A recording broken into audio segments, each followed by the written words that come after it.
Hello friends, આજે આપણે બનાવીશું એકદમ હેલ્ધી, ટેસ્ટમાં પણ એકદમ બેસ્ટ નવા ઘઉંનો લોટ નાખ્યા વગરના હેલ્ધી મુઠિયા બનાવીશું. તો હેલ્ધી મુઠિયા બનાવવા માટે અહીંયા આપણે બહુ બધું ઘરના ગાર્ડનનું લીલું લસણ લીધેલું છે, તો તેને સમારીને આપણે રેડી કરી લઈશું. તો અહીંયા મેથી, પાલક, લીલું લસણ અને લીલા ધાણા, આ બધી વસ્તુ આપણા ઘરના ગાર્ડનની જ હતી. તો ભરપૂર બધી વસ્તુ આપણે આ નાખીશું મુઠિયામાં. તો મુઠિયાનો લોટ બાંધવા માટે અહીંયા આપણે જે સ્ટેન્ડ મિક્સર આવે તેનું બાઉલ લીધેલું છે, તો તેમાં ભરપૂર પહેલા મેથી નાખીશું.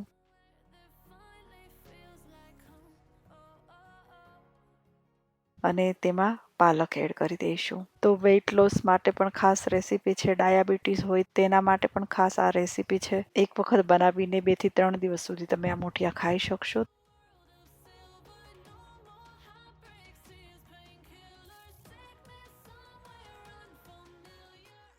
તો અહીંયા પાલક અને મેથી આપણે એક કન્ટેનરમાં એડ કરી દીધેલી. હવે ભરપૂર લીલું લસણ નાખીશું અને તેમાં થોડાક લીલા ધાણા નાખીશું. થોડુંક લીલું લસણ અને ધાણા આપણે વધારીશું, જ્યારે મુઠિયાનો વઘાર કરીશું તેમાં એડ કરી દઈશું. હવે આપણે નાખીશું 1 કપ ચાળેલો બાજરીનો લોટ, 1 કપ ચાળેલો રાગીનો લોટ, 1 કપ રવો નાખીશું, જેથી મુઠિયા આપણા એકદમ સોફ્ટ અને મુલાયમ બનશે. 1 કપ નાખીશું ચણાનો લોટ. હવે આપણે એડ કરી દઈશું ક્રશ કરેલા લીલા મરચાં અને અડધો કપ જેટલું આપણે દહીં નાખીશું. હવે તેમાં 2 થી 3 ચમચી જેટલો લીંબુનો રસ એડ કરી દઈશું અને મોણ માટે આપણે 1/4 કપ જેટલું તેલ નાખીશું. હાફ ટીસ્પૂન જેટલો ઈનો નાખીશું અને સ્વાદ પ્રમાણે આપણે મીઠું એડ કરી દઈશું. તો મુઠિયામાં ખાસ કરીને દહીં, લીંબુ, થોડોક ઈનો અને તેલ, આ બધી વસ્તુ નાખશો ને તો મુઠિયા તમારા એકદમ પોચારું જેવા બનશે. બિલકુલ હાર્ડ ટાઈપના મુઠિયા નહીં બને. તો આ બધી વસ્તુ જરૂરથી એડ કરજો. ઘઉંનો લોટ આપણે બિલકુલ નથી નાખેલો, કેમ કે આપણે આ રેસીપી હેલ્ધી પણ બનાવી રહ્યા છીએ. ડાયાબિટીસ હોય કે વેઇટ લોસ કરતા હોય તેના માટે ખાસ રેસીપી આ છે. તો હવે બધી વસ્તુને સરસ રીતે મિક્સ કરી લઈશું અને પાણી બિલકુલ આપણે તેમાં નહીં એડ કરીએ, કેમ કે ભરપૂર આમાં લીલા પાંદડા છે ને, એટલે તેનાથી આપણો લોટ બંધાઈ જશે. પણ હાથથી લોટ બાંધતા હોય ને તો મસ્ત મસળીને તમારે લોટ બાંધી લેવાનો.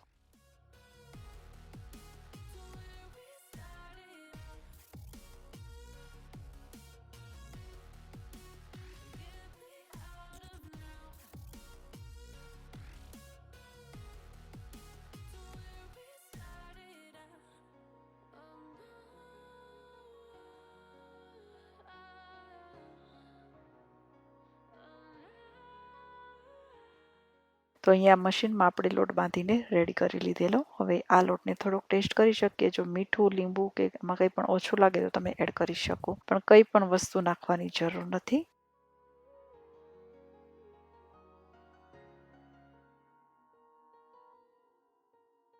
તો મુઠિયા માટેનો પરફેક્ટ આપણો લોટ બંધાઈને રેડી થઈ ગયેલો છે. તો હવે આપણે આના મુઠિયા બનાવીને રેડી કરી લઈશું.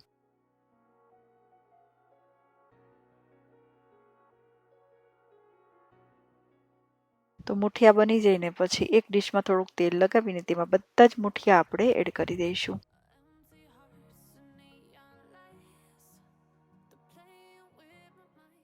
તો આવી રીતના થોડાક જાડા અને નાની સાઈઝના મુઠિયા બનાવીશું. જો મુઠિયા તમારે નાની સાઈઝના રાખવા હોય તો તે હિસાબથી તમારે રોલ્સ બનાવી લેવાના, પણ જેવી રીતના પાતરાની સાઈઝ હોય ને એ ટાઈપના આપણે મુઠિયા બનાવી રહ્યા છીએ.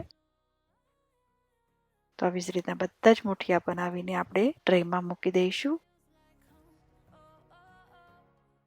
તો અહીંયા આપણા બધા જ મુઠિયા બનીને રેડી થઈ ગયેલા. હવે આપણે કઢાઈમાં પાણી ગરમ કરવા મૂકી દીધું હતું. તો તે પાણી ગરમ થઈ જાય પછી આ થાળી મૂકીને કઢાઈની પર ઢાંકણ બંધ કરીને હાઈ ફ્લેમ પર આપણે 20 થી 25 મિનિટ માટે આ મુઠિયાને સ્ટીમ કરવા મૂકી દઈશું.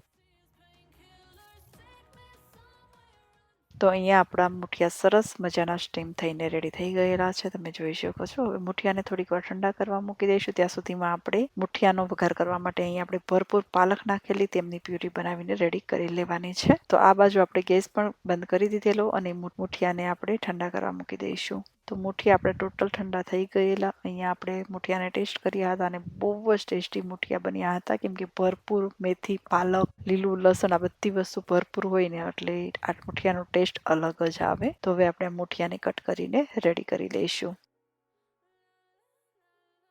તો જો ગરમ ગરમ તમારે વધારે હેલ્ધી રાખવા હોય ને આ મુઠિયા, તો વઘાર કરવાની પણ જરૂર નથી. ગરમ ગરમ બનાવીને તરત જ તમે લસણવાળી ચટણીની સાથે પણ ખાઈ શકશો, ચાની સાથે પણ ખાઈ શકશો અને મસ્ત ઠંડા ઠંડા દહીંની સાથે પણ તમે ગરમ ગરમ ખાવાની બહુ જ મજા આવશે. પણ વઘાર કરીએ ને એટલે આ મુઠિયાનો ટેસ્ટ ઓર દુગનો થઈ જશે.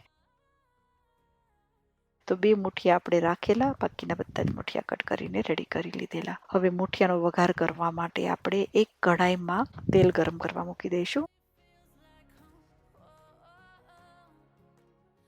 તો આ બાજુ આપણે પાલકની અંદર થોડુંક લીલું લસણ, લીંબુનો રસ, થોડુંક મીઠું અને થોડું પાણી નાખીને તેમની પ્યુરી બનાવીને આપણે રેડી કરી લઈએ.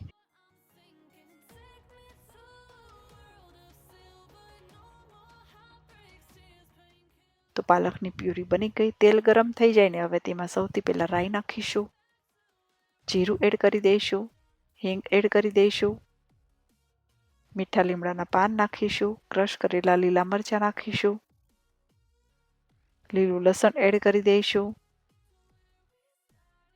સરસ રીતે મિક્સ કરી લઈશું. મિક્સ થઈ જાય એટલે પાલકની પ્યુરી આપણે એડ કરી દઈશું.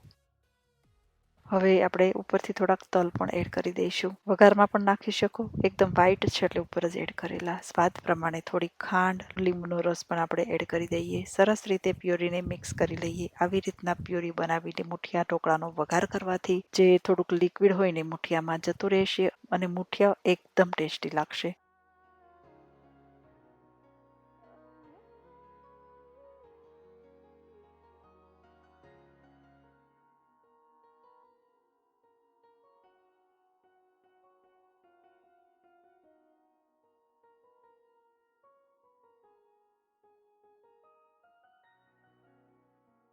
હવે આપણે એડ કરી દઈશું કટ કરેલા મુઠિયા.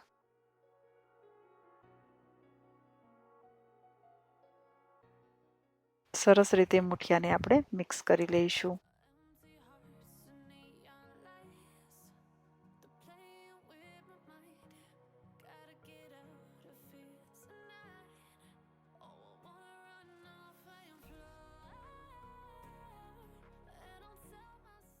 હવે મુઠિયાને થોડીક વાર એકદમ ધીમા ગેસ ઉપર આ મુઠિયાને ચડવા દઈશું. તો એકદમ લચકેદાર આપણા મુઠિયા બનશે અને રિયલી ટેસ્ટમાં તો બહુ જ સરસ બન્યા હતા. એકદમ લીલા લસણનો ફ્લેવર પણ બહુ જ સરસ આવી રહ્યો હતો. તો અહીંયા આપણા સરસ મજાના મુઠિયા ઢોકળા બનીને રેડી થઈ ગયેલા. હવે ઉપરથી ભરપૂર લીલા ધાણા એડ કરી દઈશું અને ગરમ ગરમ આ ઢોકળા આપણે એક પ્લેટમાં સર્વ કરી લઈશું.